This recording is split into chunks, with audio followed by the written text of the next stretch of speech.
Good morning everyone. So today we are going to discuss about natural ecosystem. Okay? So in our last class we have already seen that components of ecosystem, right? Different types of components we having.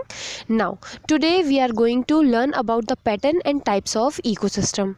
So let's start with the very first type, that is forest ecosystem. Okay, means in natural ecosystem, yes, under that we having first is forest. So first of all let us talk about natural ecosystem. These operates by themselves under natural condition, okay, without any major interference of man. Okay, so based upon the basics of habits, they are following types. Okay, so means natural system which is naturally made. Okay, means any artificial work is not done there. Okay, that is known as natural ecosystem, means that operate themselves under natural conditions. Clear? So first we having terrestrial ecosystem.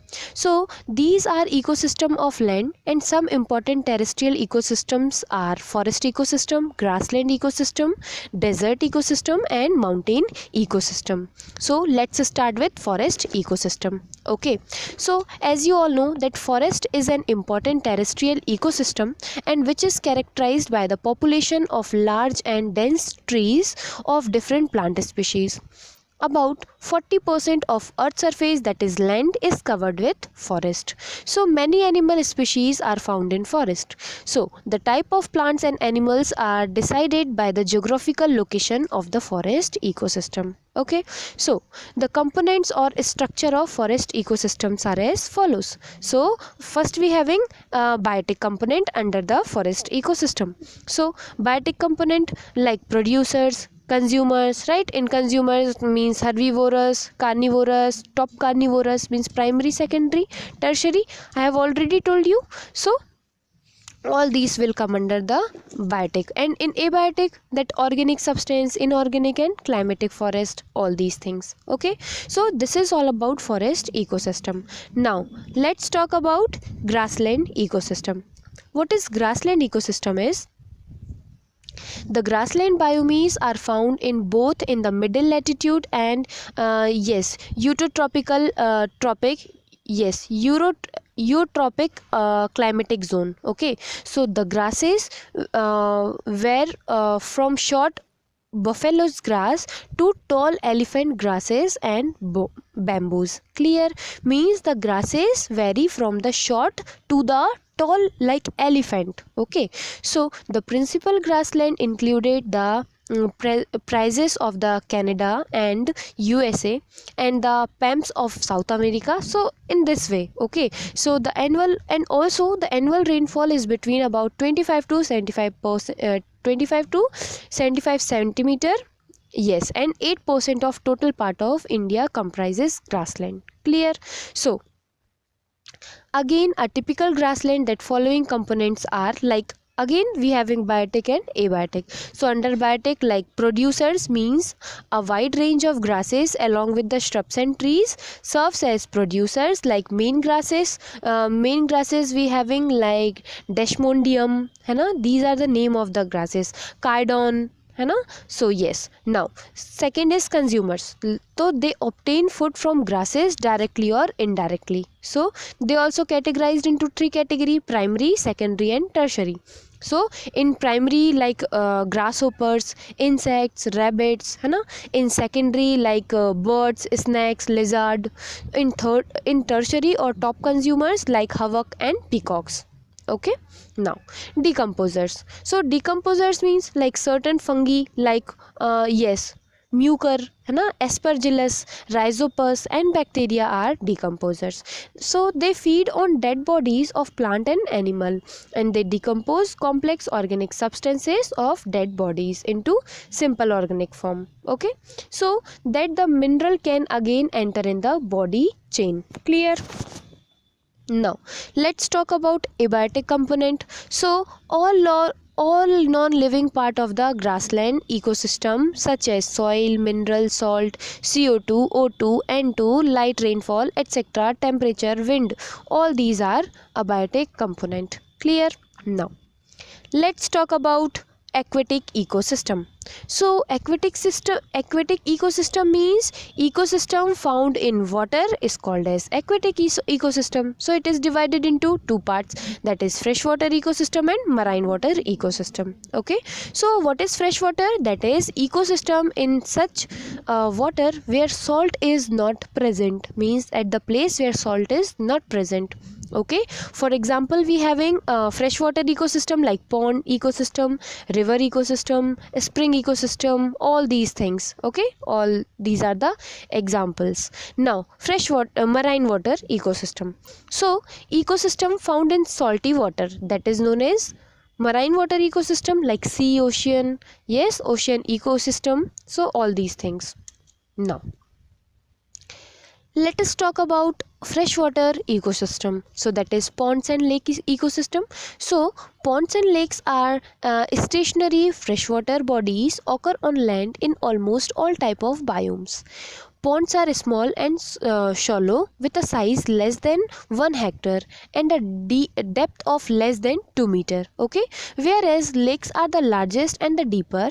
They may have size of several hundred hectares and depth over the 100 meter. Like on the basis of the depth, a pond and a lake can be lakes can be divided into three zones. That is littoral zone, uh, limnatic zone, and profoundal zone. Okay, so littoral zone. Which type of zone is this? It is the depth of the pond up to which light can reach easily, and rooted plant are found more in the number of this zone.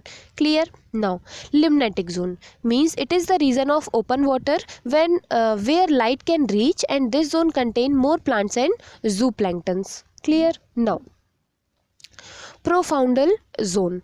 It is the zone where light cannot reach and heterotrophs are found in this zones, means a typically pond or lake system of following components. So under this again we will study like biotic and abiotic. So biotic means all living organisms of pond from which biotic components of pond's ecosystem. So they are as follows, like primary, producers, consumers, then secondary, tertiary, in this way, and decomposers. So whenever we will talk about producers, so we having some examples like odogonum, volvox, है ना. So all these means the green vegetation of plant ecosystem, that is called phytoplankton. Okay, so consumer means they feed on producers directly or indirectly, right? So they having category primary, secondary, and tertiary. So in primary we having the example of cyclope, amoeba, paramecium, right? Because some are multicellular also. And secondary, so they feed on primary like big fishes, water snakes, and tertiary. So in tertiary they feed on the second consumers like kingfishers, omnivorous mans, etc. So next we having decomposers. So after the death of aquatic plant and animal, their dead bodies are accumulated on the floor of the pond.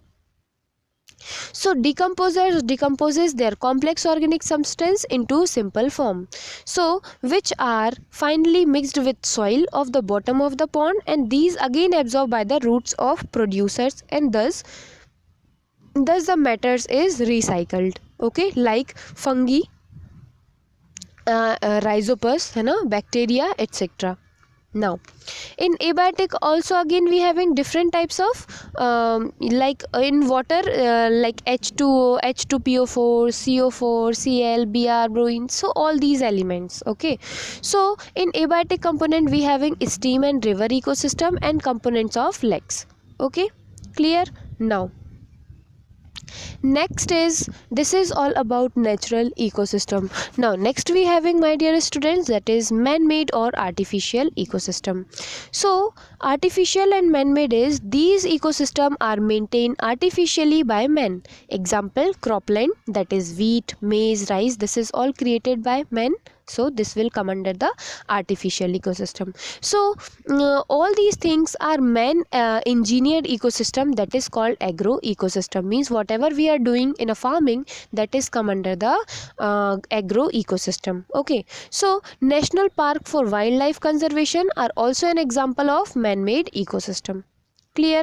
Now, as you are aware of the fact that human beings have changed the environment to a far great extent than any other species. So, in some cases, the modification are so pronounced that we all call them man-made or artificial ecosystem. Clear? Now, let's little talk about agroecosystem, that is cropland ecosystem. So, a study of the relation between agriculture, crops and environment is called agroecology. Different cropland have varied physical conditions and different biotic communities. So, since there are some common features that mark up all the croplands, and they are generally called agroecosystem. Clear? Now, so in next, no, yes. Now let us talk about the productivity of ecosystem. So productivity means the productivity of an ecosystem is the rate in which the solar radiation energy is fixed by the vegetation of the ecosystem per unit time and per unit area. Okay, means the time which we have taken, which we are taking, and the area which we are taking. Okay, so in generally measured in term of the unit of energy like calories, है ना, that produces in unit area, like usually 1 square meter, or per unit time means 1 year. So in this process of photosynthesis, which determine the rate of productivity by operating directly or by the flow of photoplanktons, okay, from producers to the different various of the consumers. So the amount produces as a rule is smaller than the mass producing organism. So in simple word, we can say the productivity is the amount of organic substances acquired by an individual and a population of a system per unit time. Okay, so according to this basis, we having many categories like primary productivity. What is primary productivity? It refers to the productivity of the producers. Okay, means the food energy formed and the way of photosynthesis using solar energy, also known as chemosynthesis. Now, primary productivity is of two type, that is cross primary productivity and net primary productivity. Okay, gross primary means it refers to the total photosynthesis, like the total amount of food formed by the producers. Clear? Now, net primary productivity, NPP, so it refers to the gross production minus losses by the way of respiration and decomposition, and it is called the appearance production or net assimilation. Clear? Or we can say in other word, that is net production is equals to gross production minus respiration. Clear? Now, net community, okay, now we having secondary productivity. So the rate of storage at consumer levels is referred to the secondary productivity, like we having keep on moving from one tropical level to the another tropical level of consumers, and does not persist in situated like the primary productivity. So secondary productivity, we can also write it down like net secondary production is equals to gross secondary production minus the respiration of heterotrophs. Clear? Yes. Now, net community productivity, that is NCP. It is the rate of increasing of biomass in the primary producers which have been left over by the consumer, and it is calculated. How we can calculate the net community productivity, that is NCP. So NCP is equals to NPP. NPP means net primary productivity. Okay, and we can minus plant biomass used by the consumer. Okay, so in this way we having different types of ratios by which we can calculate the number of productivity of ecosystem. Clear? Now we having ecological efficiency, so in which photosynthetic, net productivity and assimilation. So you can see by your book how we can calculate it, right? Okay, so in next class we will learn more. Thank you.